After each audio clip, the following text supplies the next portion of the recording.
ہم جناب علی پاکستان پیپلز پارٹی وہ واحد سیاسی جماعت تھی جس نے گلگت بلتستان کے الیکشن کو پوری دنیا میں اس کی توجہ اپنی طرف کروائی.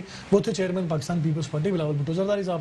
26 دن نان اسٹاپ انہوں نے ایک دن میں 2 3 ایونٹ کیے اور شاید گلگت کے اس ایریا میں گئے کہ جہاں دیگر کسی سیاسی جماعت کا کوئی ورکر عہدیدار یا لیڈر پہنچا ہی نہیں.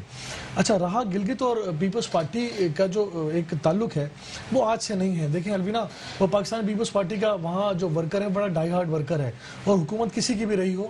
2013 میں جب ہماری حکومت بنی اور 14-15 میں غالباً جی بی کا الیکشن ہوا تو ہم نے سنگل میجورٹی وہاں پر حاصل کی. عموماً یہ کہا جاتا ہے کہ پاکستان میں 3 ناردرن ایریاز ایسے ہیں جہاں جب بھی الیکشن ہوتا ہے تو وہ جو ہے وفاق کے ساتھ جاتے ہیں, فیڈرل میں جو بھی ہو ان کے ساتھ جاتے ہیں. بالکل یہ بات درست ہے, اس میں کوئی دو رائے نہیں ہے کہ جی آزاد کشمیر کا الیکشن ہو, جی بی کا الیکشن ہو یا فاٹا کا ہو. تو لیکن اس الیکشن میں صورتحال تھوڑی سی ہم سمجھتے ہیں ایز اے پولیٹیکل ورکر, میں بھی یہ سمجھتا ہوں, اور پاکستان پیپلز پارٹی نے جس طرح کمپین چلائی الیکشن کی, جس طرح بلاول صاحب نے اس الیکشن میں جان ڈالی, دیگر سیاسی پارٹیوں کے لیڈران کو بھی وہاں پر آنا پڑا, پیچھے آنا پڑا. تو ہم سمجھتے ہیں کہ یہ تاریخ بدلنے والی تھی. مومنٹم پاکستان پیپلز پارٹی کے ساتھ تھا, بڑے ایونٹس ہم وہاں کر رہے تھے اور پاکستان پیپلز پارٹی کے پاس بہت اچھے کینڈیڈیٹس بھی تھے. دیکھیں کل ایک ریزلٹ پہ جو ہے 3 دن سے پاکستان پیپلز پارٹی کے ورکر دھرنا دیے بیٹھے ہیں الیکشن کمیشن کے آفس پہ. آج شام میں جی اس کی ریکاؤنٹنگ ہوئی, 2 ووٹوں سے جس کینڈیڈیٹ کو ہرایا گیا تھا وہ جو ہے 142 کی برتری کے ساتھ اب وہ جیت رہے ہیں. تو یہ تو ہم نے تو نشاندہی کی نا کہ یہ بہت کلوز مارجن تھا. ہم دوسری سیٹس پر بھی جائیں گے, پاکستان پیپلز پارٹی دیگر سیٹوں پر بھی اعتراضات اٹھائے گی, لیکن جو بہت کلوز مارجن تھا فوری طور پر جس کا ہم سمجھتے تھے کہ اس کی نشاندہی پر اگر عمل ہو گیا تو وہاں سے ہم جو ہے ان کا جو چہرہ ہے وہ بے نقاب ہو جائے گا. تو وہ جو 2 ووٹوں کی شکست پیپلز پارٹی کے کھاتے میں ڈالی گئی تھی وہ شکست جو ہے 142 کی فتح کے ساتھ واپس پیپلز پارٹی کے حوالے کی گئی. دیکھیں یہاں دیکھنے کی بات یہ بھی ہے, آج ایک چیئرمین صاحب نے ایک اسٹیٹمنٹ دیا کہ جناب اگر ووٹوں کی گنتی کی جائے باوجود اس کے کہ سرکاری مشینری کو استعمال کیا گیا, باوجود اس کے کہ وزراء جو ہیں وفاقی وزراء جو اس بات کا اعلان کرتے رہے کہ جناب جتنے ووٹ دیں گے اتنے نوٹ ملیں گے, باوجود اس کے کہ جناب آپ ووٹ دو پروجیکٹ لیتے جاؤ, تو یہ الیکشن سے قبل دھاندلی ہوتی ہے. اسی کو دھاندلی کہا جاتا ہے کہ آپ جو ہے وفاقی وزراء جو ہے وہاں جا کے پروجیکٹ اناؤنس کریں دوران الیکشن. لیکن پروجیکٹ اناؤنس کرنے میں یا پھر پری پول ریگنگ میں تھوڑا ڈیفرنس ہوگا نا. یہ بھی اس کا پارٹ ہے. نہیں تو پھر جب ہم پلان کی بات کرتے تو وہ کیا ہوتا ہے, پلان پیش تو کرنا ہوتا ہے نا اپنے الیکشن کیمپین میں. دیکھیں آپ کا مینیفیسٹو ایک الگ چیز ہوتی ہے. اب اور آپ یہ کہیں جناب میں یہاں سے جو ہے نا میں یہاں پر اتنا برج بنا دوں گا, میں آپ اتنے ووٹ دیں میں اتنے نوٹ دے دوں گا. اور آپ کو اگر اقبال خان صاحب اگر ہم بات کریں جس طرح زلفی بخاری صاحب نے اسکردو میں ایک پلان پیش کیا جس میں انہوں نے ٹی ویٹ انسٹیٹیوٹ کی بات کی, انہوں نے ایکوموڈیشن کی, ان کو ڈفرنٹ زونز میں ڈیوائڈ کرنے کی بات, یہ تو کمپلیٹ ایک پلان تھا نا. اور امین گنڈاپور نے جو کیا وہ کیا تھا؟ اچھا آپ کہتے ہیں وہ پری پول ریگنگ کا حصہ تھا. دیکھیں زلفی بخاری تو بالکل آخری 2 دنوں میں وہاں موجود تھے, لیکن امین گنڈاپور جو ہے وہ ڈے 1 سے جو ہے سیاست کا بیڑا غرق کرتے رہے. کیا قانونی نقطہ سے جو ہے یہ اس کو پری پول ریگنگ ہم کہہ سکتے ہیں؟ بالکل. دیکھیں الیکشن میں آپ اپنا مینیفیسٹو تو پیش کر سکتے ہو کہ جناب یہ ہمارا پلان ہے, آپ پلان تو بتا سکتے ہو, آپ اعلان نہیں کر سکتے. انہوں نے اعلانات کیے ہیں. ٹھیک ہے, ایک شارٹ بریک پر جائیں گے, پھر اس کے بعد عبید سے بات کرتے ہیں, جانتے ہیں ان سے کہ اس اوورآل سٹانس کے اوپر ان کی کیا رائے ہے. کہ ایک طرف تو اپوزیشن جماعتیں پروٹیسٹ کر رہی ہیں جی بی الیکشنز کے اوپر, لیکن دوسری جانب پاکستان مسلم لیگ نون خود سامنے آ گئی ہے اور پاکستان پیپلز پارٹی کے خلاف بات کری after short break. Welcome back after break. ناظرین بریک سے قبل میں سوال چھوڑ کر گئی تھی عبید شاہ صاحب کے لیے کہ وہ کیا سمجھتے ہیں اس وقت جو اپوزیشن جماعتیں ایک طرف ایک ہی سٹانس پیش کری تھی کہ جی بی الیکشن سے وہ سیٹسفائیڈ نہیں ہے, لیکن دوسری جانب پاکستان مسلم لیگ نون کا ایک بوکھلایا ہوا سٹانس بھی سامنے آیا. جی عبید شاہ صاحب کیا کہتے ہیں اس پر؟ جی شکریہ الوینا. بسم اللہ الرحمن الرحیم. میں پہلے تو آپ کو بتاؤں کہ الیکشن تو پاکستان میں کبھی بھی جیسے فری اور فیئر کہتے ہیں وہ تو کبھی بھی ہوئے نہیں. عمران خان صاحب نے خود کہا کہ 1970 کے الیکشن فیئر تھے, اس پہ کسی نے نہیں کہا کہ دھاندلی ہوئی ہے, بلکہ جس نے کہا, اور یہ کانسٹیٹیوشن لا کی کتابوں میں بھی لکھا ہوا ہے کہ ایک وہی فری اینڈ فیئر اور ٹرانسپیرنٹ الیکشن. کوئی الیکشن فیئر ہوئے نہیں ہے. میں آپ کو ایک دلچسپ چھوٹا سا واقعہ سناؤں گا, بہت انجوائے کریں گے ناظرین آپ کے. ہمارے ایک جاننے والے دوست ہیں, نام میں نہیں لے سکتا ان کا, وہ الیکشن لڑ رہے تھے 2002 میں, تو انہیں کسی حساس ادارے کے افسر نے بلایا اور کہا کہ آپ جو ہے وہ 10 پردار ہو جائیں. آپ کو ہم کہیں اور اکوموڈیٹ کر لیں گے, کوئی اور عہدہ مل جائے گا, فلاں فلاں اس سیٹ پہ جیتے گا, آپ کنٹیسٹ نہ کریں. انہوں نے کہا میں تو جیتا ہوا ہوں, میری تو بڑی کامیاب سیٹ ہے, آپ کو غلط فہمی ہوئی ہے, میری تو سیٹ نکل گئی ہے. انہوں نے کہا اچھا, پھر ایسا ہے کہ آپ کی الیکشن جب ووٹنگ ختم ہو جائے گی تو فائر کی آواز آئے گی اور ڈبہ کوئی لے کے بھاگے گا آپ کا, اور 4-5 ووٹ اس میں سے پتہ چلے گا پکڑا گیا, نکلے ہیں آپ کے, باقی آپ کی مرضی. انہوں نے کہا ٹھیک ہے.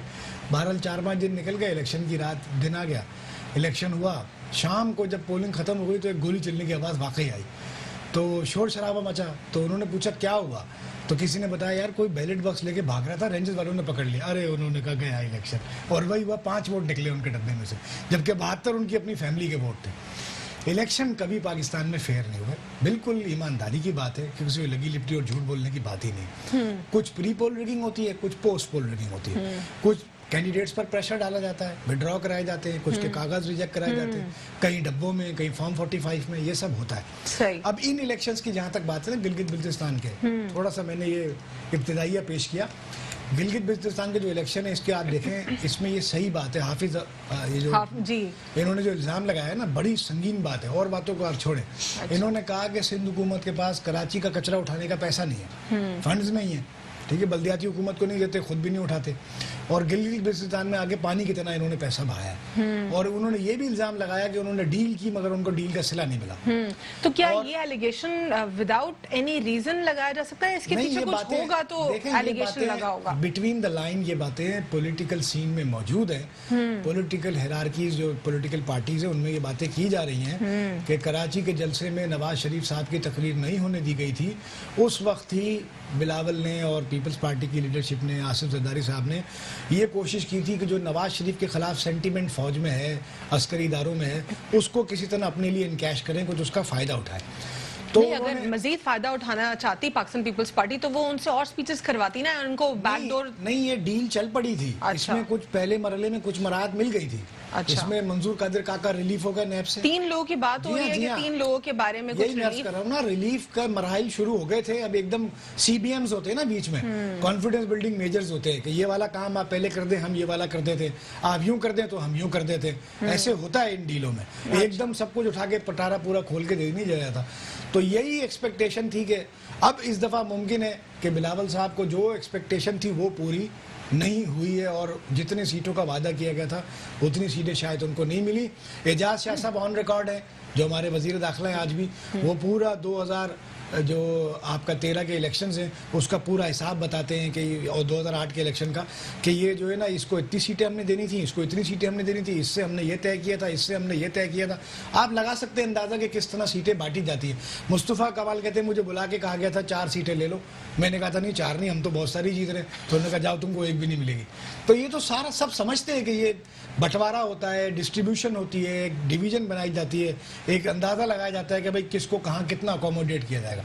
حکومت وہاں وفاقی حکومت میں موجود پارٹی ہی بنائے گی, تحریک انصاف ہی بنائے گی, کیونکہ جو رولنگ پارٹی ہے آزاد امیدوار تو اسی کی طرف جاتا ہے. آزاد امیدوار بڑی اکثریت میں ہیں, اور یہ آزاد اسی لیے نکلوائے بھی گئے ہیں, جتوائے بھی گئے ہیں, تاکہ جب یہ کسی پارٹی کے ساتھ جا کر حکومت بنائے تو الزام نہ لگے بھائی آزاد تھے کہیں بھی چلے گئے. ایک پارٹی زیادہ سیٹیں لے لی تھی تو پھڈا پڑ جاتا کہ بھائی انہوں نے کیسے لے لی. تو یہ ساری صورتحال ساری یہی ہے. یہ درست ہے کہ الیکشن فیئر میں عمران خان صاحب کی بات کریں, خیر مقدم پی ڈی ایم کے پلیٹ فارم کی بات کرتے ہیں. گجرانوالہ میں جو اشتعال سے بھرپور اشتعال انگیز تقاریر جو ہم نے سنی, چاہے مریم بی بی کی ہوں, نواز شریف صاحب کی ہوں, یا پھر مولانا فضل الرحمان صاحب کی ہوں, پاکستان پیپلز پارٹی کا سٹانس اوورآل کہیں پہ بھی اینٹی سٹیٹ یا نان سٹیٹ نہیں دکھائی دیا ہے. تو کیا یہ پہلے سے انہوں نے نیریٹو بلڈ کر کے رکھا تھا کہ Pakistan Muslim League Noon as a tool already استعمال ہو رہا ہے, یا پھر اگر ان کی یہ انٹینشنز ہوتی تو پھر ان کو کراچی میں وہ کیوں روکتے بات کرنے سے؟ آپ کہہ رہے ہیں ڈیل آلریڈی ہو چکی تھی اس لیے روکا. سیاست میں کوئی مستقل دشمن اور کوئی مستقل دوست تو ہوتا نہیں. اچھا, yesterday's foe can be today's friend and today's friend can be tomorrow's foe.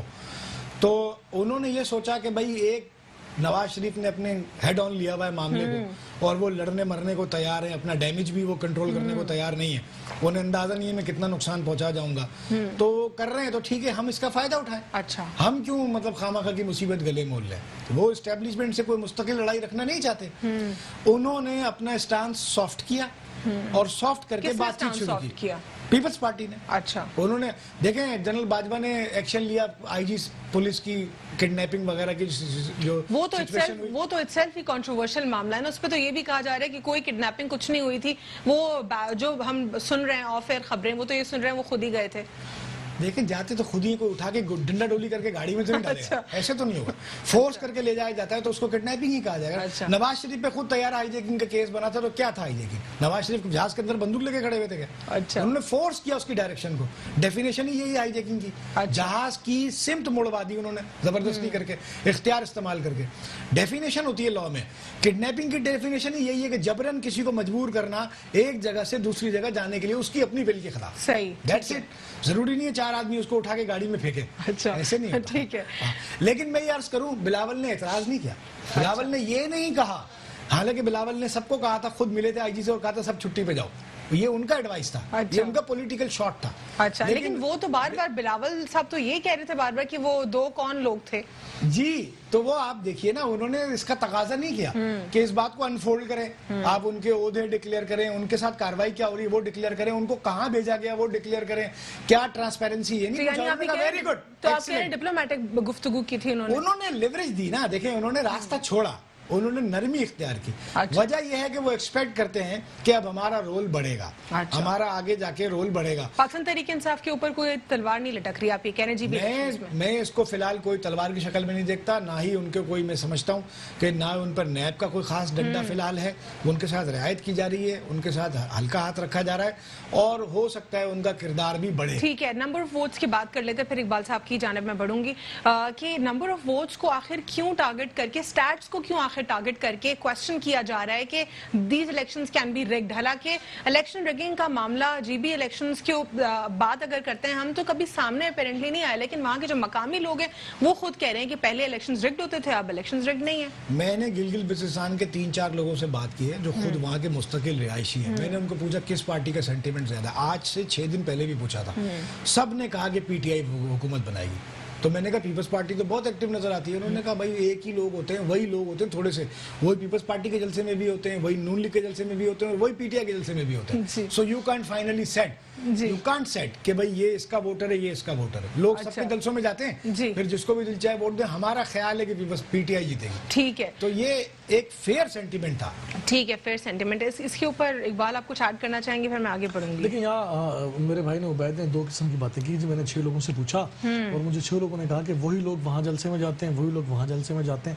تو آپ آئیڈیا کیسے لگا سکتے ہیں کہ جناب آئیڈیا آپ ایسے ہی لگاتے ہیں کہ پولیٹیکل ایکٹیویٹیز یا پولیٹیکل مومنٹم جو ہوتا ہے الیکشن کے دنوں میں کس پارٹی کا نظر آتا ہے, جس پارٹی اس میں کوئی شک نہیں کہ پیپلز پارٹی بلاول نے بہت ٹائم وہاں دیا, بڑی انویسٹمنٹ کی ٹائم. مومنٹم کے بعد ہی پتہ لگتا ہے کہ کس کا پلڑا بھاری ہے. لوگ ویسے تو نہیں آئیڈیا, اگر یہ بات کو درست مان لیں کہ جناب اگر 5000 لوگ کسی جلسے میں تھے وہی 5000 اٹھ کے وہاں چلے گئے, ایسا ہوتا نہیں ہے. لیکن آپ کو نہیں لگتا کہ ناردرن ایریاز میں یا پھر رورل ایریاز میں لوگوں کے لیے یہ ایک بڑا ایونٹ ہے, یہ پولیٹیکل کیمپینز بھی ان کے لیے کوئی نارمل ایونٹس نہیں ہو رہے, کوئی میوزیکل شوز نہیں ہو رہے, ان کے لیے یہ پولیٹیکل پارٹیز کو دیکھنا ہے, پبلک فگرز کو جا کے دیکھنا ہے, دیٹس ناٹ لیس. 26 دن بلاول صاحب جو ہیں وہ گلگت کے مختلف ایریاز میں گئے, مختلف ایریاز میں, مختلف جو وہاں پہ مختلف, کوئی نگر ہے, کوئی اسکردو ہے, مطلب 26 دنوں میں انہوں نے آلموسٹ کوئی 40 کے قریب جلسے کیے. تو 40 کے قریب جلسوں میں مطلب وہی لوگ اگر 40 جلسوں میں گئے ہیں تو پھر وہ خواہ اتنی محنت کی. ان کی وہی لوگوں کی بات نہیں ہو رہی, یہاں پہ یہ بات کر رہے ہیں کہ جو مقامی لوگ ہیں, فار انسٹنس اگر ایک علاقے میں ہو رہا ہے تو وہی علاقے کے لوگ وہاں پہ جا کے اپنی ریپرزنٹیشن. دوسری بات میرے بھائی نے کی کہ جناب وہ انہوں نے ایک واقعہ بتایا کہ جناب بڑا انجوائے کریں گے لوگ, تو انہوں نے تو اداروں کو مشکوک کر دیا نا. ایک ساز ادارے کے بندے کا کال آئی, ایک ساز ادارے کے بندے کی کال آئی اور وہ کینڈیڈیٹ کا جاننے والا تھا, گولی بھی چلی, 5 ووٹ بھی نکلے. تو آپ نے تو اپنے اداروں پہ الزام لگا دیا نا. یہاں اگر کوئی پولیٹیکل پارٹی کا بندہ بیٹھا ہو, مجھ جیسا کوئی جو نا ورکر بیٹھا ہو, یا کوئی نون لیگ کا ورکر بیٹھا ہو, اور کسی بھی سیاسی جماعت کا ورکر بیٹھا ہو, اور یہ بات کر جائے اس کو پھر آپ نے بھی نہیں چھوڑنا. ایک منٹ عبید بھائی, ایک منٹ وضاحت سنیں نا, ایک منٹ سن لینا. اعجاز شاہ کہہ رہا ٹی وی پہ اچھا اقبال کو بول لینے دیں, ٹھیک ہے, چلیں اقبال مکمل کر لیں. آپ ہی کہتے ہیں اگر کوئی پولیٹیکل پارٹی کا بندہ اسٹانس پیش کرتا تو پھر اس کے ساتھ اس کو پھر آپ نے بھی نہیں چھوڑنا تھا نا. اس نے بھی درگت بنانی تھی, سب نے, تجزیہ نگار نے بھی درگت بنانی تھی اور اینکر پرسن نے بھی بنانی تھی, اور سب نے اس کو چھوڑنا نہیں تھا. اعجاز شاہ نے, چلیں جی ان کی بات مان لیتے ہیں اعجاز شاہ. اب اعجاز شاہ کون آدمی ہے؟ اعجاز شاہ کی جو ہے وہ کریڈیبلٹی کیا ہے, وہ کن کن اداروں میں جابز کر چکا ہے, اور آج وہ کس پوزیشن پر ہے, کس طرح اس نے ANP کے لوگوں کو تھریٹ کیا, اور کس طرح انہوں نے وہ واقعہ بیان کیا کہ انہوں نے یہ ایڈمٹ کیا کہ جناب تحریک طالبان والے جو ANP کے لوگوں کو قتل کرتے تھے وہ ٹھیک کرتے تھے. تو اس طرح کی حکومت ہمارے ملک میں آ چکی ہے. اور آج کا میں بتاؤں, وزیر اعلیٰ پنجاب نے اپنی میٹنگ کی ہے, کابینہ کی میٹنگ کی ہے. وہ خود کہتا ہے, آج کے اجلاس کی بات ہے, وہ کہتا ہے جناب مجھے کہتے تھے جی CM بنو, آج میں CM بنتا ہوں تو شور مچا رہے ہیں. تو مطلب آج ایک طرف تو آپ کہتے ہو وسیم اکرم پلس ہیں, دوسری طرف آپ کہتے ہو جناب وزیر اعلیٰ بن کے دکھاؤ, مطلب آپ ذرا اپنا ڈنڈا اٹھاؤ. آج میں نے ڈنڈا اٹھایا تو مجھ پر شور مچاتے ہو سارے, میری سنتے بھی نہیں ہو. اس نے کہا کہ جو تعلیم کے محکمے میں جو سیکٹری تھا میرا, وہ مجھ سے بغیر پوچھے تبدیل کر دیا. اس قسم کی حکمرانی ہمارے ملک میں ہو رہی ہے. وزیر اعلیٰ پنجاب پاکستان کا سب سے بڑا صوبہ, پاکستان کا 60%, اس کا CM کہہ رہا ہے جی مجھے پتہ ہی نہیں ہے, میرا ایک سیکٹری تبدیل کر دیا. اس طرح ملک چلے جاتے ہیں, اس طرح ملک میں حکمرانی کی جاتی ہے. دیکھیں الوینا, ہمیں بہت سیریس ہو کے سوچنا پڑے گا کہ جس طرح میرے بھائی نے اعجاز شاہ کی بات کو کوٹ کیا, یقیناً اگر یہ بات کوٹ کرنے والی ہے تو پھر ہم سب کے لیے لمحہ فکریہ ہے. اس طرح کا آدمی ہمارے ملک میں وزیر داخلہ ہے, وہ لوگوں کو تھریٹ کرتا ہے, وہ لوگوں کے خلاف کیسز بنواتا ہے, وہ نیب کو یوٹیلائز کرتا ہے, وہ فورسز کو یوٹیلائز کرتا ہے. اور جہاں تک IG سندھ کی آپ نے بات کی نا, تو اس کی بات عبید میں نے بڑے اچھی طریقے سے وضاحت کر دی کہ کڈنیپنگ جو ہے وہ اس طرح نہیں ہوتی. کڈنیپنگ بائی فورس اگر کسی سے کوئی کام کروائیں تو اس کو کڈنیپنگ ہی کہا جاتا ہے. تو وہ ہوا. اور دوسری بات کہ جناب بلاول بھٹو زرداری نے IG سندھ اور پولیس افسران سے کہا کہ چلو جی آپ چھٹی چلے جاؤ. تو یہ بھی بہت کنٹروورشل ڈسکس ہوا تھا. ٹھیک ہے, اس کی انکوائری کس نے کی الوینا؟ اس کی انکوائری 2 جگہ سے ہو رہی ہے. اس کی انکوائری کا اعلان ایک طرف آرمی چیف نے کیا. کہ یہ درست ہے, دو الگ الگ انکوائریز. ایک طرف جو ہے حکومت سندھ نے جس کی رپورٹ 21 نومبر تک آ جانی ہے. آرمی چیف نے جو انکوائری کی, اگر ہم یہ کہیں کہ بلاول صاحب نے یہ عمل کیا تو کیا یہ لگتا ہے کہ اس طرح چھوڑ دیا جائے گا بلاول صاحب کو؟ اگر بلاول صاحب نے یہ ایکٹ کیا ہے تو ایسا پاسبل نہیں ہے. 21 تاریخ کو حکومت سندھ کی بھی رپورٹ آ جائے گی اور دونوں کو دیکھ لیجیے گا. اور وہ کانفیڈینشیل ہے. وہ جو ان کی آرمی چیف کی ہے وہ کہتے ہیں جی ہمارے کوڈ آف کنڈکٹ ہیں کچھ, ہم اس کو اپنے ڈپارٹمنٹ میں دیکھیں گے. ٹھیک ہے جی, ان کے کچھ رولز ہوتے ہیں, وہ ہم اس کو پن پوائنٹ نہیں کرتے کہ اس کو آپ ڈسکلوز کریں. ظاہر ہے ود ان دا آرمی ان کے اداروں کی طرف سے, ان کے افسران کی طرف سے لا جو ہے اس کو فالو کرتے ہوئے اگر وہ ڈسکلوز نہیں کرتے تو ٹھیک ہے, ان کے لاز کو ہمیں مان لینا چاہیے. بٹ اگر حکومت سندھ میں سمجھتا ہوں جو انکوائری کر رہی ہے وہ ہم ڈسکلوز کریں گے. ٹھیک ہے, اس کے بعد ہم پروگرام میں ڈسکشن کریں گے اکانومک ایسپیکٹ سے کہ اکانومکلی کیا کچھ پازیٹیو چینجز دکھائی دے رہی ہیں اس وقت ملک میں یا نہیں, کیونکہ جو اکانومک انڈیکیٹرز ہیں وہ پازیٹیوٹی کی طرف دکھائی دے رہے ہیں. اور پاکستان تحریک انصاف کا یہ کہنا ہے کہ اکانومک ایکٹیویٹیز بہتر ہو رہی ہیں ملک میں. After short break.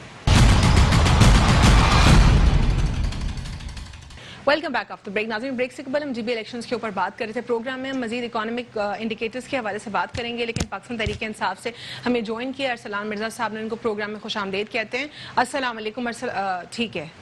ٹھیک ہے, لائن ڈراپ ہو گئی ہے, تھوڑی دیر میں ان سے بات کرتے ہیں اور GB الیکشنز کے اوپر ان سے ریویو لوں گی. اور مین وائل میں پروگرام میں یہاں پہ اپنے اسٹوڈیو میں مہمانوں سے بات کرتی ہوں اکانومک انڈیکیٹرز کے اوپر. اکانومکلی کہا جا رہا ہے پاکستان تحریک انصاف کی جانب سے کہ پازیٹیوٹی آ رہی ہے, معیشت جو ہے بہتری کی طرف گامزن ہے. کیا کہیں گے آپ اس کے اوپر؟ دیکھیں ایز این پاکستانی اگر میں کہوں کہ اگر انڈیکیٹرز ہیں تو اچھے ہیں, اشارے یہ مثبت ہیں, لیکن آیا کہ یہ اس کی تصدیق جو ہے ہر پاکستانی کرتا ہے؟ کیونکہ میں تو فائنینشیل ایکسپرٹ نہیں ہوں, بٹ مجھے لگتا ہے کہ معیشت اس وقت معیشت کو میں مضبوط سمجھوں گا کہ جب پاکستان کا ایک عام آدمی جو ہے وہ خوشحال ہوگا, اس کے گھر میں خوشحالی ہوگی, اس کے روزگار میں اضافہ ہوگا, وہ فائنینشلی جو ہے مضبوط ہوگا. لیکن جہاں پر نمبرز کی بات کی جاتی ہے, نمبرز آف گیم کی بات کی جاتی ہے اور مختلف تجزیے اور تبصرے کر کے بتایا جاتا ہے کہ جناب یہ گروتھ بڑھ گئی اور یہ گروتھ نیچے ہو گئی. لیکن میں سمجھتا ہوں, دیکھیں میں ایکسپرٹ نہیں ہوں فائنینشیل. کچھ دن قبل جو ہے رپورٹ سامنے آئی تھی جس میں بتایا جا رہا تھا کہ کتنا جو ہے ہیوج اماؤنٹ لونز کا وہ ریڈیوس ہوگا, اس کا انٹرسٹ ریڈیوس ہوگا, کیونکہ ڈالر کی جو پرائسز ہے وہ ڈیکریز ہوئی, اس کا ایک اوورآل کاؤنٹ بھی دیا گیا تھا. اور اس کے اوپر اور ساتھ کچھ اور بھی ایسپیکٹ اس کے ساتھ جڑے ہوئے تھے. آپ کو نہیں لگتا کہ جو اکانومک ایکٹیویٹیز ہوتی ہیں وہ کسی ایک ایریا کے ساتھ کنیکٹڈ نہیں ہوتی, اس میں بہت سارے ڈفرنٹ پیرامیٹرز ہوتے ہیں, تو شاید بہتری کی طرف جا رہی ہے, وقت لگے گا. اللہ کرے, ہماری دعا ہے ہمارے ملک کے اس کی معیشت اچھی ہونی چاہیے, اگر یہ بات ٹھیک ہے تو اس میں ہمیں خوشی کا اظہار کرنا چاہیے, بٹ ایسا ہے نہیں, کیونکہ دیکھیں ڈالر جو ہے ان 2 سالوں میں اگر جس پوزیشن پر تھا, چلیں جی اس کے نیئرسٹ بھی پہنچ جاتا ہے. میں ابھی اسی ہفتے کی آپ کو رپورٹ دے رہی ہوں کہ ڈالر کی پرائسز میں جو ہے ریڈکشن ہوئی ہے. بالکل ہوئی ہے, ایگری, بٹ کیا اتنی ہوئی ہے جتنا اضافہ ہوا تھا؟ اتنے نہیں, لیکن لونز کو ڈیڈکٹ کریں نا, کتنے 900 بلینز یا ایک ہیوج اماؤنٹ کا وہ اضافہ بھی تو انہوں نے کیا نا. ڈالر جب اتنا اوپر گیا, جب دیکھیں ہم اگر فارمولا یہ طے کر لیں جناب, لیکن کسی اور کی حکومت میں وہ خود سے ملک میں تو ہم خود سے نہیں کریں گے. بہت سارے اکنامک انڈیکیٹرز کے ساتھ ایسوسیٹ کرتے ہیں. انٹر بینک مارکیٹ ہوتی ہے, پھر اس کے بعد روپی ڈیپریسیشن کا الگ مسئلہ ہوتا ہے, اسٹیٹ بینک کا کنسرن ہوتا ہے, پھر باقی جی ڈی پی گروتھ ہوتی ہے, بہت سارے معاملات ہیں. دیکھیں بہت سارے معاملات ہوتے ہیں. میں بہت سادہ لینگویج میں آپ کو سمجھانے کی کوشش کروں گا کہ دیکھیں جب کوئی اور حکومت ہو, پیپلز پارٹی کی ہو, نون لیگ کی ہو, یا کسی اور کی بھی ہو, اگر اس کی حکومت میں ڈالر کا ریٹ میں اضافہ ہو جائے تو خان صاحب جو ہے فلور آف دا ہاؤس کھڑے ہو کر کہتے ہیں جی 9 ارب روپے کی ڈنڈی ماری گئی, $1 روپے ڈالر میں اضافہ ہو. میں اقبال یہاں پہ ارسلان نے ہمیں جوائن کیا, ان سے اس پر سٹانس جانتی ہوں. جی بی الیکشنز کے اوپر بات کرتے ہیں. السلام علیکم. اس وقت ہم پروگرام میں بات کر رہے ہیں ارسلان, جی بی الیکشنز کے اوپر ہم نے گفتگو کی اسٹوڈیو میں, اور ابھی ہم اکانومک جو ہے اسٹیبلٹی کے اوپر بات کرنے جا رہے تھے. جی بی الیکشنز کے اوپر آپ کا کیا سٹانس ہے؟ کیا پاکستان تحریک انصاف پر کوئی تلوار لٹک رہی ہے اب بھی؟ نہیں, میرا نہیں خیال کہ کسی قسم کی کوئی تلوار لٹک رہی ہے. دیکھیں اس کے اوپر جی بی الیکشن کے حوالے سے تو 10 دن 15 دن پہلے ہی ساری چیزیں کلیئر کٹ آپ کے سامنے نظر آ رہی تھی. میڈیا بھی اس کے اوپر رپورٹ کر رہا تھا, پھر گیلپ کا سروے بھی آ گیا, ساری چیزیں ہو گئیں. یہ تو بالکل عیاں تھی یہ چیز کہ ان کو اسی طرح کی شکست ہوگی. بٹ دا تھنگ از کہ انہوں نے اس کی آڑ میں اپنا ایک نیریٹو بلڈ اپ کیا ہوا تھا, اور اس کے اوپر انہوں نے کوشش کی کہ ہم اس چیز کو سیل کریں. لیکن فارچونیٹلی جو ہے غیور عوام جو ہے گلگت بلتستان کی, انہوں نے ان کو مسترد کیا ہے, اور بہترین طریقے سے ایک سلیپ ان کے منہ پہ مارا ہے. کیونکہ جس طرح یہ اینٹی اسٹیٹ نیریٹو کو بلڈ اپ کر رہے تھے, پھر اس کے بعد آپ کل کی اسپیچ لے لیں بلاول صاحب کی, تو مجھے تو حیرت ہوتی ہے کہ ایک نوزائیدہ سیاستدان جو ہے وہ کل کی کون سی اسپیچ ارسلان؟ سوری, کل کی کون سی اسپیچ بلاول صاحب کی؟ جی کل جب وہ پروٹیسٹ کے حوالے سے وہ کہہ رہے تھے کہ جذباتی بھی ہم ہو سکتے ہیں اور باقی ساری چیزیں بھی ہو سکتی ہیں. پھر مریم نواز کی اگر آپ بات سنیں تو وہ یہ کہہ رہی ہیں کہ ہمیں ایشورنس دی گئی تھی فورسز کی جانب سے. تو میرے خیال سے یہ مایوسی میں آ کر یہ اس طرح کی اوٹ ٹانگ حرکتیں کر رہے ہیں. ان کو تھوڑا سا سیریسنس کا, تھوڑا سا بلوغت کا مظاہرہ کرنا چاہیے. بلاول صاحب کو اگر جذباتی ہونا ہے تو آپ برائے مہربانی لڑکانا, اور سندھ کے اندر جو آپ نے تباہی ارسلان احسن اقبال صاحب کے ساتھ حافظ حفیظ صاحب موجود تھے, انہوں نے بات کی, انہوں نے ایک نقطہ اٹھایا, وہ یہ کہہ رہے ہیں کہ پاکستان پیپلز پارٹی سے سندھ کا کچرا صاف نہیں ہوتا, لیکن انہوں نے بہت پیسہ یہاں پر لٹایا جی بی الیکشنز میں, پھر بھی ان کی ڈیل نہیں ہوئی. یہ کنٹروورشل نہیں ہوگی بات. میں نے آپ یہ کہا تھا کہ پی ڈی ایم ایک یہ غیر فطری اتحاد ہے, اور آنے والے ٹائم کے اندر یو ول سی کہ آپس کی لڑائیوں کی وجہ سے یہ بکھریں گے. ٹھیک ہے, اب مسئلہ یہ ہے کہ انہوں نے اینٹی اسٹیٹ نیریٹو ایک بلڈ اپ کرنا تھا, اس کے بیسس کے اوپر انہوں نے ہٹ کرنا تھا. پہلے انہوں نے فورسز کو ہٹ کیا, جب وہ بات نہیں بنی اس کے بعد خان صاحب کی کریڈیبلٹی کے اوپر بات آ گئی. ابھی میں آپ کی بات بھی سن رہا تھا کہ گلگت بلتستان کے سارے معاملات ہیں اور اکنامک انڈیکیٹرز کی بات کر رہے ہیں. تو نہ ان کو اکنامک انڈیکیٹرز کا پتہ ہے, نہ ان کو آن گراؤنڈ ریالٹیز کی کوئی شناسائی ہے, جس کی وجہ سے یہ منہ پہ بار بار جو ہے شکست ان کے منہ پہ ماری جا رہی ہے. میرے خیال سے ان کی آنکھیں کھل جانی چاہیے. ان کو یہ چاہیے کہ ملک کی تعمیر کے لیے تعمیری سیاست کریں, نہ کہ تقریبی سیاست کریں. تقریبی سیاست کر کے آپ ملک کے دشمنوں کو تو خوش کر سکتے ہیں, لیکن غیور عوام ہے, پاکستان کے غیور عوام ہے, یا ایک اسپیسیفکلی گلگت بلتستان کے عوام کو آپ دے لیں, انہوں نے ان کا جو حشر کیا ہے میرے خیال سے تو ٹاک شوز کے اوپر بات کرنے کے بھی قابل نہیں ہے یہ. ٹھیک ہے ارسلان, ایک اور بات ہم سن رہے تھے, قیاس رائیاں ہو رہی تھی کہ پاکستان پیپلز پارٹی نے آنا ہے جے بی میں, حالانکہ سیکنڈ جو ہے ٹاپ کے اوپر اگر پوزیشن سٹارٹ کرے تو second most popular political party مانی جا رہی تھی جے بی میں. پھر کیوں یہ قیاس رائیاں ہو رہی تھی کہ انہوں نے الیکشنز ون کرنے؟ کیا یہ ان کا پرسیپشن تھا یا کوئی واقعی ڈیل کے معاملات تھے جو کہ بات ہو رہی تھی پاکستان مسلم لیگ نون کے پلیٹ فارم سے؟ دیکھیں, خام خیالی کے اوپر تو کوئی قرض نہیں لگا سکتا, ان کی خام خیالی تھی, اور یہ ایک سیلف بلڈ اپ انہوں نے کیا ہوتا پرسیپشن کے جی ہم وہاں پہ جیت سکتے ہیں. ایشو یہ ہے کہ آپ یہ پرسیپشن تھا, تو پھر یہ حافظ حفیظ صاحب کیا بات کر رہے تھے؟ If it was a perception for split second ہم مان لیتے ہیں, تو حافظ حفیظ صاحب کون سی ڈیل کی بات کر رہے تھے کہ ڈیل کا کوئی فائدہ نہیں ہوا پاکستان پیپلز پارٹی کو؟ دیکھیں, یہ ڈیل کی ضرورت ان لوگوں کو ہی پڑتی ہے, یہ انہی کی گود میں یہ پلے بڑھے ہیں, اور پروان چڑھے ہیں. ہمیں تو اللہ کا شکر ہے کسی ڈیل کا نہ تو ہمیں علم ہے. اگر ان کے پاس کوئی ڈیل کا تھا تو آئی ایس پی آر تو آ کے اوپنلی ان کو بالکل ان کو اوپنلی بتا دیتے ہیں کہ ان کے کیا معاملات چل رہے ہیں. مسئلہ یہ ہے کہ یہ ساری چیزیں جو ہے فرسٹریشن کے اندر ہو رہی ہیں. ٹھیک ہے, آپ کے سامنے ان کے پاس کوئی نیریٹو ہے ہی نہیں. ان کی پاکٹ میں کوئی ایسا آرگومنٹ نہیں ہے کہ جو وہ عوام کو دے سکے. یہ باتیں لے کر انہوں نے اس ملک کو اس دہانے پر پہنچا دیا ہے.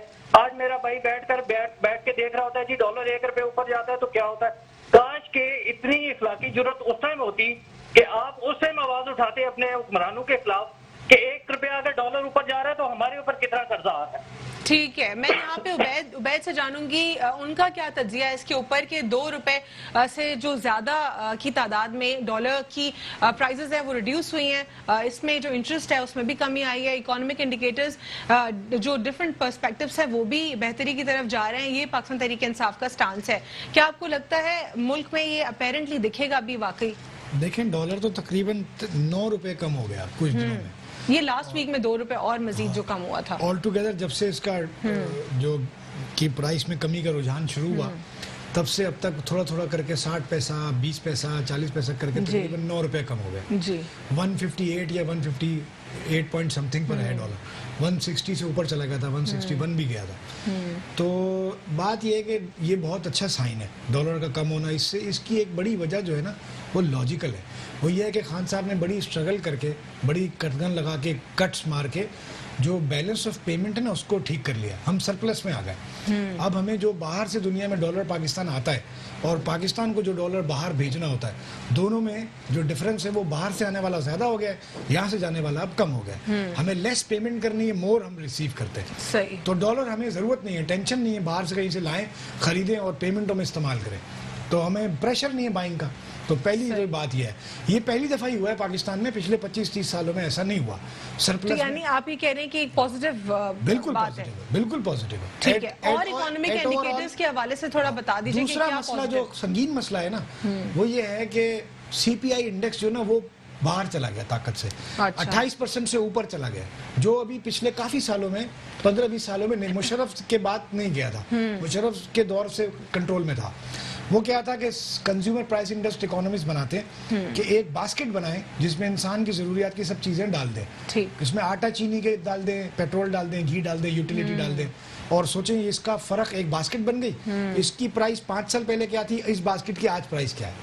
تو وہ تقریباً 28 یا 29% اوور آل اس میں ڈفرنس آ چکا ہے 2 سالوں کے اندر. ایک باسکٹ آپ کو پہلے اگر 1000 کی پڑتی تھی تو آج وہ باسکٹ آپ کو 1400 روپے کی کم سے کم پڑ رہی ہے. تو اتنا فرق سیلریز میں اور انکمز میں نہیں آیا. لوگوں کو شدید تکلیف ہے. یہ جو آپ نے ایک انڈیکیٹر شیئر کیا کہ جو بیلنس آف پیمنٹ ہے اس میں بہت لمبے عرصے کے بعد جو ہے ایک کریکشن آئی ہے, کیا یہ منی لانڈرنگ کے اوپر کام کرنے سے ہوا ہے یا اس میں باقی اور کچھ ریمیٹنسز کا معاملہ تھا یا کیا معاملہ ہے؟ نہیں, اس میں بہت سخت نقصان بھی ہوا ہے. اچھا, کڑوا گھونٹ تھا. منی لانڈرنگ سے کوئی تعلق نہیں, اس میں تھا امپورٹس کا کٹ. اچھا, امپورٹس کی خان صاحب نے ایسی تیسی کر دی, اس کا نقصان بہت ہوا. بہت نقصان ہوا. 15 لاکھ روزگار چلے گئے. ایک آدمی کو امپورٹ کر رہا ہے 50 لاکھ روپے کا مال سال کا مہینے کا, اس میں 10 ملازم رکھے ہوئے, اس میں کٹ کی ہے بھائی امپورٹ ہی بند ہو گئی ہے, 2 آدمی رکھوں گا اب میں. کسی نے کچھ بہت مسائل کھڑے ہوئے. گاڑیوں کا عالم یہ ہو گیا, فائدہ ہوا اس کا, گاڑیوں ملک کو فائدہ ہوا. اچھا, گاڑیوں کا عالم یہ ہوا ہے, آپ یقین کریں کوئی پوچھنے والا ہی نہیں ہے گاڑیوں کا کہ جو ڈیپریشیٹ ہو گئی نا 10 سال پرانی گاڑی 0 پرائس کی ہو گئی, آج وہ خریدی ہوئی پرائس سے زیادہ بک رہی ہے 10 سال بعد. ٹھیک ہے, اور منہ مانگے دام گاڑیوں کے لے رہے کیونکہ امپورٹ پر پابندی لگا دی. منی لانڈرنگ کو روکنا, اس کے اوپر قانون سازی کرنا, اکانومک انڈیکیٹرز میں اس نے کتنا پیوٹل رول پلے کیا ہے؟ اس کا تعلق دیکھیں وہ تو انلیگل منی ہوتا ہے, اس کا ڈائریکٹ امپیکٹ آپ کی وائٹ اکانومی پہ نہیں ہوتا. یہ ہوتا ہے کہ پیسہ فلو میں رہتا ہے. جب پیسے کی فلائٹ آپ روکتے ہیں, اس کے لیے سخت اقدامات کرتے ہیں, تو آپ کا پیسہ مارکیٹ میں ہی فلو ہوتا ہے, فلائٹ نہیں ہوتی اس کی. تو آپ کو سرپلس مطلب کریڈٹ وہ ملتی ہے, لکویڈٹی ملتی ہے مارکیٹ میں کام کرنے کے لیے. لیکن جو انہوں نے منی لانڈرنگ کے لیے کام کیے ہیں وہ مجبوری میں ڈنڈے پہ پچھلی حکومت بھی کر رہی تھی. وہ FATF کی جو لسٹ تھی انہوں نے اس میں بڑے سنگین اعتراضات لگائے. ٹھیک ہے, کہ یہ تو کرنا پڑے گا. اس میں آپ کیا ایڈ کرنا چاہیں گے اقبال صاحب کے اکانومک انڈیکیٹرز کی بات کر رہے ہیں عبید صاحب کہ وہ پازیٹیوٹی کی طرف جا رہے ہیں, لیکن اپیرنٹلی اس کا کانسیکوینسز سامنے تو ہمیں نہیں مل رہے, لیکن ملک کے لیے لانگ ٹرم فائدے. دیکھیں میں نے جیسا عبید بھائی نے کہا کہ ظاہر ہے بڑی معلومات رکھتے ہیں, میں اتنی معلومات اس پر نہیں رکھتا, بٹ اگر ایسا ہے اور ملک کی معیشت اس میں مضبوط سمت میں جا رہی ہے تو خوشی کی بات ہے. لیکن اس کے اثرات ثمرات اگر آپ پر، مجھ پر، کیمرہ مین پر اور یہاں جو لوگ بیٹھے ہیں موجود عام عوام پر بھی پڑے نا. جس طرح ابھی عبید بھائی نے کہا کہ ایک باسکٹ کا ریٹ اگر ہم آج سے 5 سال پہلے ایک باسکٹ بنائیں اور آج بنائیں تو اتنا فرق ہے. میں سمجھتا ہوں کہ فرق شاید اس سے بہت زیادہ ہے، شاید ڈبل ہو گیا ہے. لیکن ہماری سیلری میں اضافہ نہیں ہوا، ہمارے روزگار کی میں کمی ہو گئی. ابھی میں کچھ دنوں پہلے کچھ ایکسپورٹرز تھے میرے ساتھ بیٹھے ہوئے، انہوں نے کہا کہ وہ بیچارے ایشوز میں بڑے پھنس گئے ہیں اور مطلب ان کی کنڈیشن اس طرح کی ہو گئی کہ شاید ہم ڈوب گئے اور تباہ و برباد ہو گئے. ایکسپورٹ پر پابندی لگا دی ویجیٹیبل پر، ٹھیک ہے، وہ پیاز کے اور آلو کے کوئی ایکسپورٹرز تھے اور لگا دی پابندی. کس طرح لگا دی جناب علی؟ وہ اس طرح لگائی کہ ان اناؤنس پابندی لگا دی انہوں نے، اور انہوں نے اتنی پرچیزنگ غریبوں نے کی ہوئی تھی اور وہ پرچیز کر کے اور وہ مال ابھی لے کر بیٹھے ہوئے اور بھیج نہیں سکتے. انہوں نے کل یہ کس کا فلو ہے آپ کو لگتا ہے اس میں؟ تو جو اس میں ڈفرنٹ انٹائٹیز بھی ہیں، ایف پی سی سی آئی کو چیک اینڈ بیلنس نہیں ہونا چاہیے کہ آس پاس کیا ہو رہا ہے ان کے جو ایکسپورٹرز ہیں یا ڈفرنٹ کمیونٹی؟ دیکھیں الوینا، یہ تو ایک واقعہ بتا رہا ہوں میں، کل کی بات ہے. کل میرے سامنے شارٹیج کے یہ شارٹیج، یہ بالکل ایسا ہی کہتے ہیں کہ شارٹیج ہو رہی ہے، ایکسپورٹ نہ کریں. لیکن وہ ان پلان تھا نا. دیکھیں اب آپ نے ان اناؤنس جو ہے وہ دیکھیں، آپ نے ایکسپورٹ روکنی ہے. فور سپوز آپ کوئی اس طرح کا آئٹم ایکسپورٹ کرتے ہیں جو گیلا ہے، خراب ہو سکتا ہے، فریش نہیں ہے، ہاں بالکل ایسا. اب وہ آپ نے اس کی پرچیزنگ کر لی. اب فور سپوز میں عبید بھائی کہہ رہے ہیں، عبید کہہ رہے ہیں پیرشبل آئٹمز یا نان پیرشبل میں تھوڑا ڈفرنس ہوتا ہے، تو اس میں یہ ہے کہ جو پیرشبل ہیں تو وہ تاکہ اگر ہو سکتا ہے ان کو ٹائم دیا جاتا ہے، ان کو بتایا جاتا ہے کہ جی فلاں ڈیٹ سے پھر آٹا شارٹ، چینی شارٹ، پھر اس کے بعد پھر وہ ٹماٹر پیاز بھی شارٹ ہو جاتا ہے. دیکھیں میری بات سنیں، بات درست ہے کہ جی وہ فیڈرل گورنمنٹ نے جو شارٹیج ہو رہی ہے سبزیوں کی اس کو روکنے کے لیے کام کیا. بالکل ٹھیک ہے جی، آپ نے بالکل ٹھیک کیا ہوگا. بٹ میرا کہنے کا مقصد یہ ہے کہ آپ نے یہ پلان کرنا تھا. یعنی آپ کہہ رہے ہیں کہ ایک پورا ٹائم لائن، ایک پلان ہونا چاہیے. آپ کہتے ہیں جناب 15 دن کے بعد، 10 دن کے بعد یہ ایکسپورٹ جو ہے آپ کو بین کرنی پڑے گی تاکہ وہ ایکسپورٹر جو آج رو رہے ہیں شاید ٹھیک ہے. میں ارسلان سے کامنٹ اس پر لینا چاہوں گی کہ ارسلان، اقبال خان صاحب پاکستان پیپلز پارٹی سے یہ جو ہے سٹانس پیش کریں. وہ کہہ رہے ہیں جو آپ نے ایکسپورٹرز کے اوپر آل آف اے سڈن ایک پابندی لگا دی پیرشبل آئٹمز کے اوپر، تو یہ غلط ہے. آپ لوگ کو ہر چیز ایک پلان کے طریقے سے لے کے چلنے کی ضرورت ہے. جی میں بالکل ایگری کرتا ہوں جی، اس کے اوپر ہونا چاہیے. بٹ دا تھنگ از کہ اگر آرٹیفیشل شارٹیج کی جائے گی اور سارے معاملات میں دیکھیں دو چیزیں نا، ایک تو فیڈرل کی رسپانسبلٹی بنتی ہے، فیڈرل اپنے جتنے بھی ڈیسیژن میکنگ پاورز ہیں وہ بڑا بیلنس طریقے سے لے رہا ہے، بڑا سینسبلی اس چیز کو یوز کر رہا ہے. باقی جہاں تک بات آ جاتی ہے پیریشیبل پروڈکٹس ہے، وہ آپ کے پروونسز کے اندر بھی وہ ان کی پروڈکشن ہوتی ہے، تو وہاں پہ جو آرٹیفیشل شارٹیج جو پیدا کی جا رہی ہے انٹینشنل، اس کا بھی امپیکٹ آتا ہے اوور آل ایکسپورٹس کے اوپر. اور ظاہر ہے ہم نے شارٹیج کو بھی تو ایڈریس کرنا ہے. بٹ اگین جہاں تک چیز آ جاتی ہے، آپ نے جو معروضی حالات ہیں، آن گراؤنڈ جو سچویشن ہے اس کو مد نظر رکھتے ہوئے آپ نے ڈیسیژنز لینے ہوتے ہیں، اور ہم ڈیسیژنز لے رہے ہیں. اور ہم نے کبھی بھی اس چیز سے ہم نے نہیں گھبرائے کہ جی ڈیسیژن جو ہے وہ سخت لیے ہیں، تو اس کے ہم نے ہمیشہ پوری ذمہ داری کے ساتھ لیے ہیں، اور ہم اپنی ہر چیز کو ریویو بھی کرتے ہیں بڑا ٹائملی. تو یہاں پر جہاں تک یہ بات ہو رہی ہے جی کہ ہم نے ایکسپورٹ کے اوپر کٹ لگا دیا یا ایکسپورٹ کو ہم نے بین کر دیا، تو وہ جو جس طریقے کے حالات چل رہے ہیں اس حوالے سے ہم ڈیسیژن میکنگ کر رہے ہیں. ٹھیک ہے. ایک چیز میں ایڈ کرتا ہوں، صرف ایک چیز میں کوئکلی ایڈ کرتا ہوں. دیکھیں جی جہاں تک اکنامک انڈیکیٹرز کی بات کر رہے ہیں، تو آپ برائے مہربانی آپ جو ریسنٹ ہم نے ڈیسیژن لیے ہیں ریگارڈنگ جو ہم سبسڈی دے رہے ہیں الیکٹریسٹی میں، پھر آپ یہ دیکھیں کہ ٹیکسٹائل انڈسٹری کے اندر جو بوم آیا ہے، کنسٹرکشن انڈسٹری کے جو ہم نے پیکج دیا ہے تاریخ کا سب سے بڑا، پھر آپ یہ دیکھیں کہ آپ کی آٹو موبائل انڈسٹری کی جو سیلز ہیں وہ ریکارڈ ہوئی ہیں. بیلنس آف پیمنٹ کی جو عبید صاحب بات کر رہے تھے کہ 17 سال کے بعد آپ یہ دیکھیں کہ اس کے اوپر جو ہے پازیٹیو امپیکٹ آ رہا ہے. تو یہ ساری چیزیں دیکھیں، چیلنجز جو ہیں ہر جگہ پر ہے، ہر جگہ. آپ میکرو لیول پہ دیکھیں، مائکرو لیول پہ انڈیکیٹرز کو دیکھیں، چیلنجز تو آ رہے ہیں، لیکن ہم کسی چیز سے گھبراتے نہیں، ہم کسی چیز سے منہ نہیں موڑتے، اور ہم کبھی بھی کوئی غیر سنجیدگی سے کوئی معاملہ طے نہیں کرتے ہیں. اس کے اوپر فیڈرل گورنمنٹ جو ہے بڑا سیریسلی ان ساری چیزوں کو لے رہی ہے. اور میں آپ کے سامنے بڑا ذمہ داری سے کہتا ہوں کہ میکرو لیول کی چیزیں ہوں، مائکرو لیول کی چیزیں ہوں، ساری ہماری نظر میں ہے، اور ہم اس کے اوپر جو ہے اپروپریٹ ڈیسیژن میکنگ کر رہے ہیں. ٹھیک ہے. بہت بہت شکریہ پروگرام میں شرکت کرنے کے لیے ارسلان صاحب. جی عبید شاہ صاحب اس کے اوپر 1 منٹ کوئکلی دے دیجیے. آٹو موبائل انڈسٹری والی بات پر حیران ہو گیا، مطلب بڑی انہوں نے کمال بات کی کہ ان کی ریکارڈ سیل. آپ دیکھیں مہران گاڑی، وہ گاڑی انڈیا میں 1.5 لاکھ روپے کی ہے، یہاں وہ گاڑی 14 لاکھ پہ چلی گئی ہے. کوئی پوچھنے والا نہیں ہے، اس کو امپورٹ بین کر دیا آپ نے. جو گاڑی باہر سے آئے گی نہیں، یہاں کی گاڑی والے کو کم سے کم کنٹرول تو کریں، اس کو روک روکے تو صحیح, اس پہ چیک اینڈ بیلنس اس کے اوپر تو ہمیں پروگرام کرنا چاہیے, یہ بہت ایک بڑا سبجیکٹ ہے. پوچھو تو صحیح آٹوموبائل ان کو. انڈسٹری پاکستان کی آخر کیوں پرابلم ہے؟ وہ اگر کہتے شارٹلی ایڈریس کر سکتے خان بتا صاحب دیں وجہ کیا ہے, کیوں اتنی مہنگی گاڑیاں ہوتی ہیں؟ دبئی میں چلے جائیں اور گلف دو جملوں میں کنٹریز بتاتا ہوں. جی خان صاحب کہتے ہیں مافیاز یہاں پنپنے نہیں دوں گا. خان صاحب کی بغلوں میں مافیاز پنپ رہے ہیں. اچھا ایمانداری, ان کا ایک بڑا بیگ جاتا ہے وہاں منسٹری میں ہر مہینے.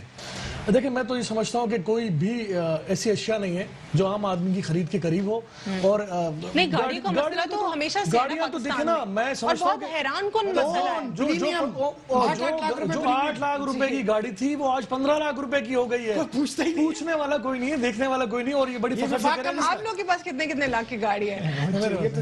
آنر بتائیں گے اور پھر چلیں. میری بات سنیں, میں آنر بتا سکتا ہوں, میں فائلر ہوں الحمدللہ. ٹھیک ہے اقبال, بہت بہت شکریہ پروگرام میں شرکت کرنے کے لیے. پاکستان پیپلز پارٹی سے بہت بہت شکریہ عبید شاہ صاحب, آپ نے ایز این اینالسٹ ہمیں جوائن کیا, اور ہمیں پروگرام میں پاکستان تحریک انصاف سے ارسلان مرزا صاحب نے بھی جوائن کیا تھا. آج کے لیے اتنا ہی. اللہ حافظ, گاڈ بلیس یو آل.